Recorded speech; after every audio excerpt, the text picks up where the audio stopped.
Teosofía. Agne de Sant. Introducción.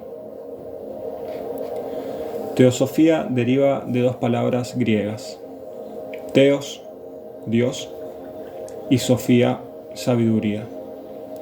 Y es, por lo tanto, la sabiduría de Dios o sabiduría divina.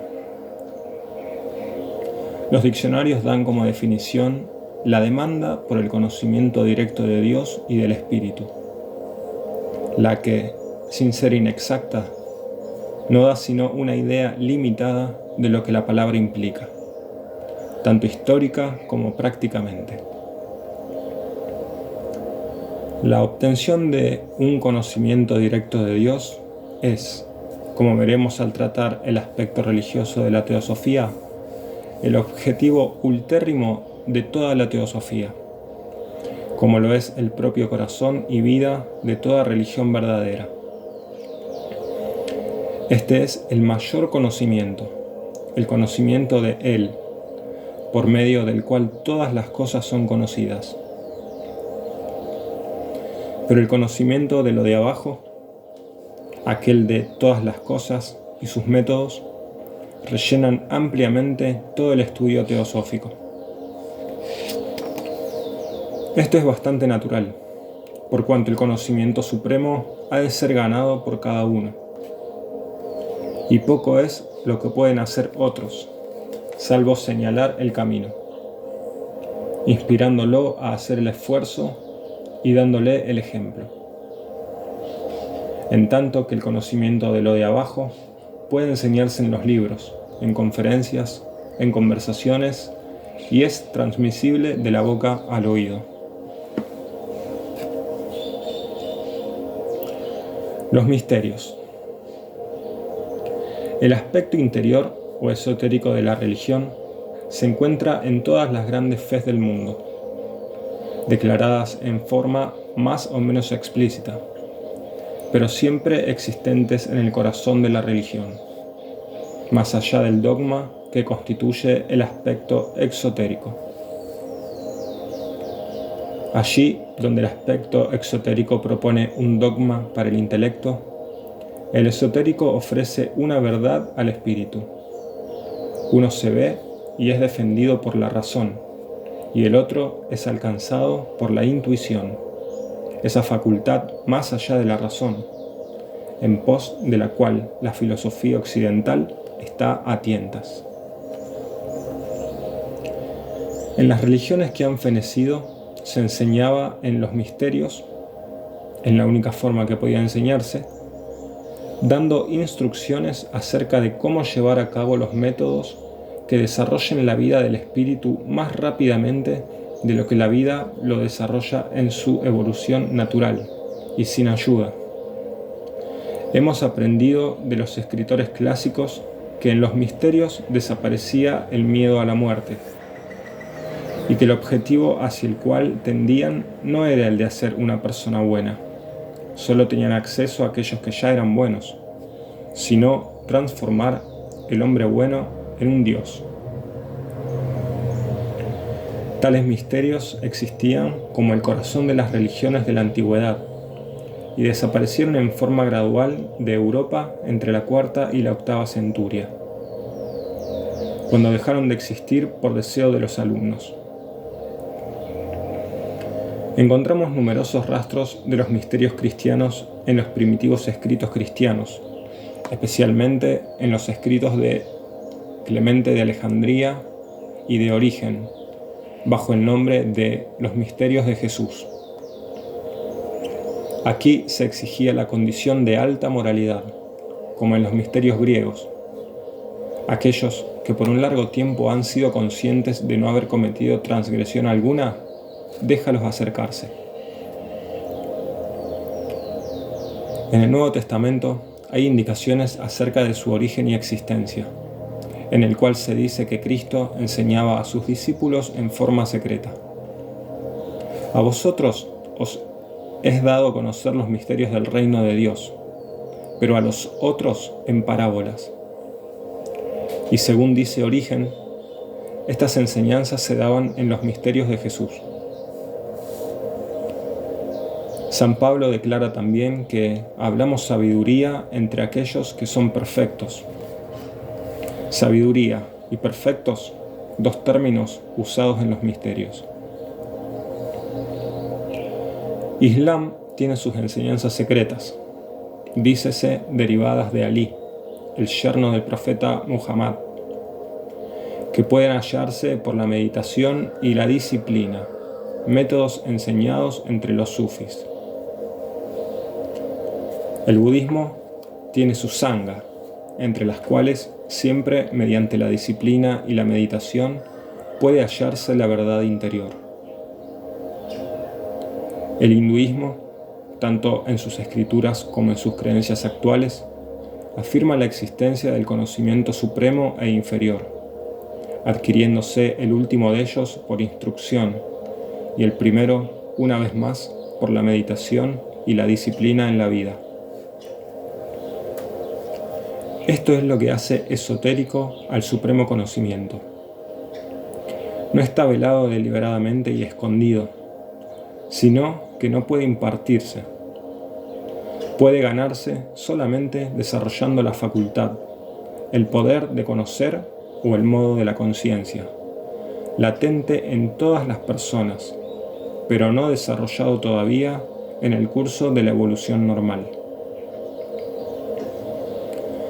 Se muestra en forma esporádica en el místico, con frecuencia en forma errática, a veces acompañado por histeria, pero aún así es una indicación, para el que ve claro y sin prejuicios, de una nueva apertura en la larga evolución de la conciencia humana.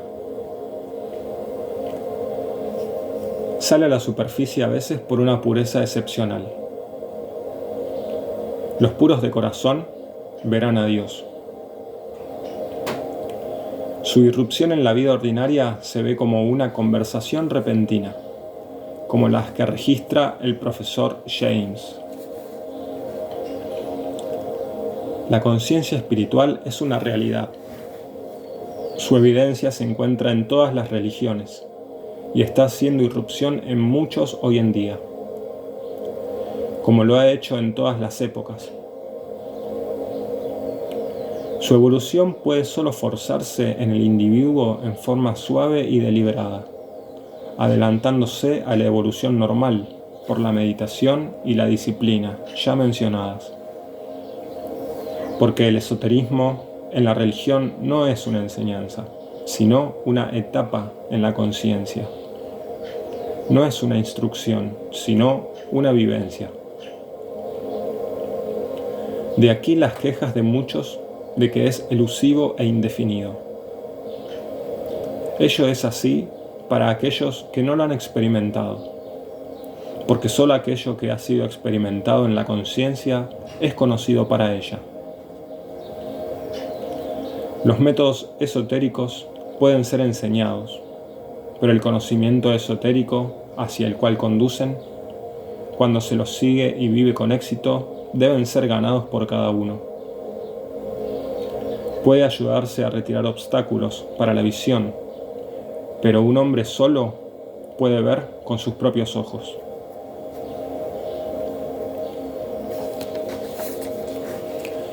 El significado primordial.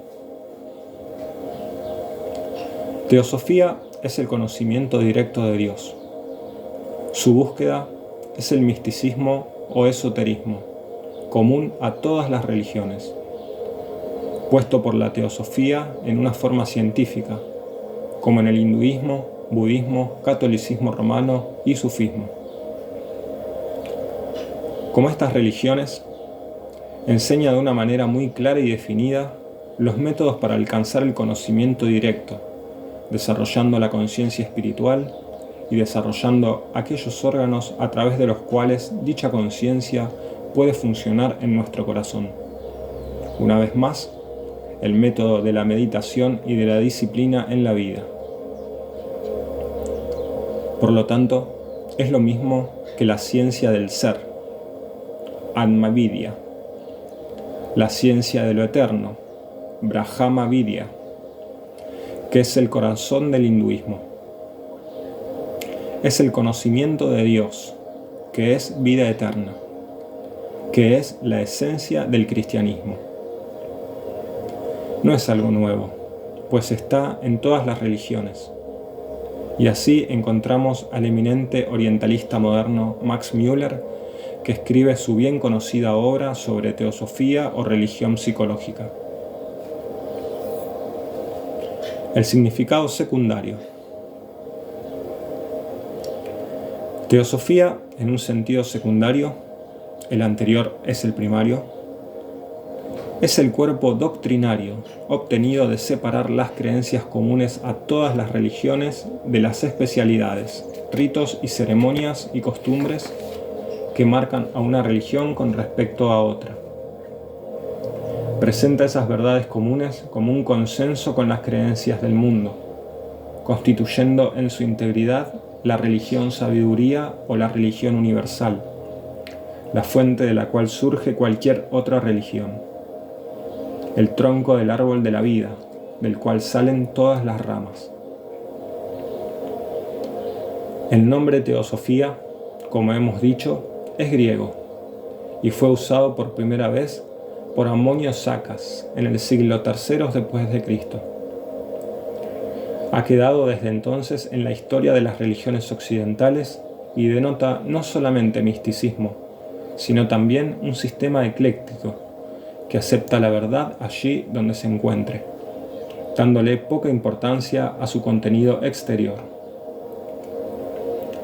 Aparece en la forma presente en América y Europa en 1875, en la época en que la mitología comparativa se estaba usando como un arma eficaz contra la cristiandad y transformándola en una religión comparativa, hizo que los descubrimientos y las investigaciones de los anticuarios y arqueologistas fueran bastiones en defensa de los amigos de la religión, en lugar de armas de ataque.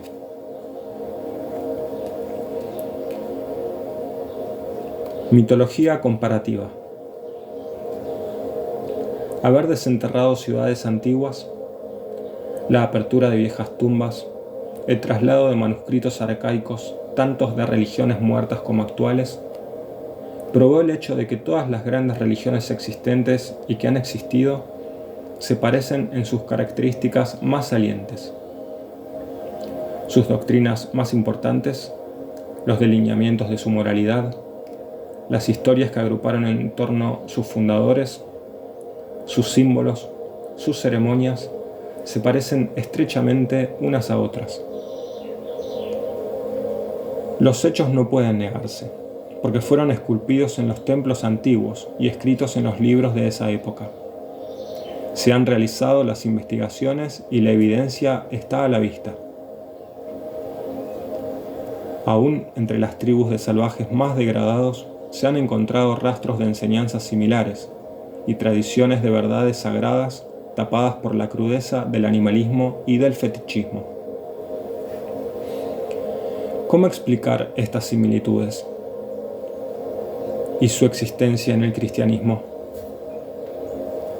Evolución era entonces el sésamo ábrete de la ciencia, y las respuestas a estas preguntas no se hicieron esperar. La religión había evolucionado, dada la negra ignorancia de los salvajes primitivos que personificaban los poderes de la naturaleza que temían, hacia las espléndidas filosofías que habían dominado al género humano.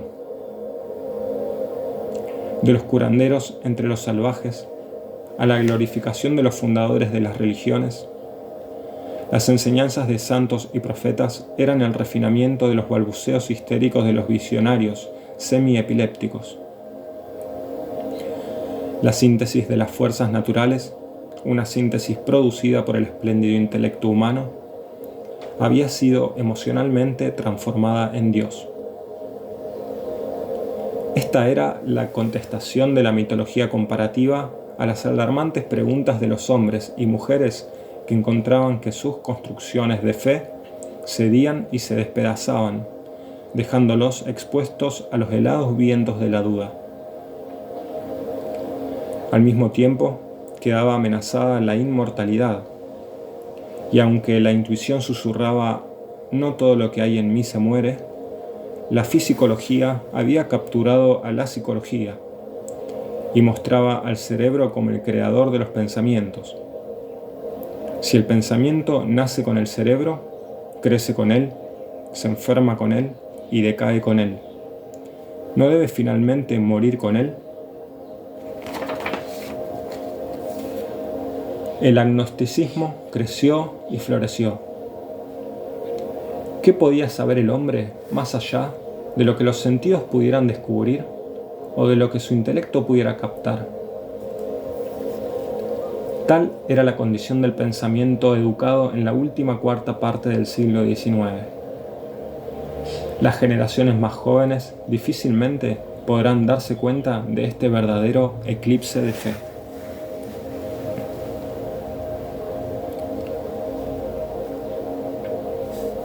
Religión comparativa. La teosofía llegó de repente a esta Europa, estableciendo la gnosis contra el agnosticismo, como la religión comparativa contra la mitología comparativa.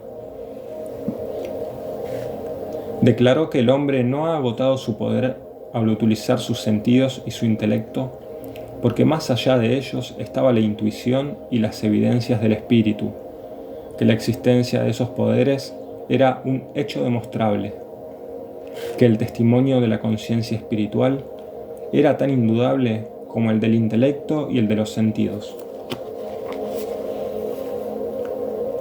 Admitió todos los hechos descubiertos por los arqueólogos y anticuarios, pero señalaron que eran susceptibles de diferente interpretación que la dada por los enemigos de la religión, y que en tanto que los hechos eran eso, o sea, hechos, sus explicaciones eran sólo hipótesis.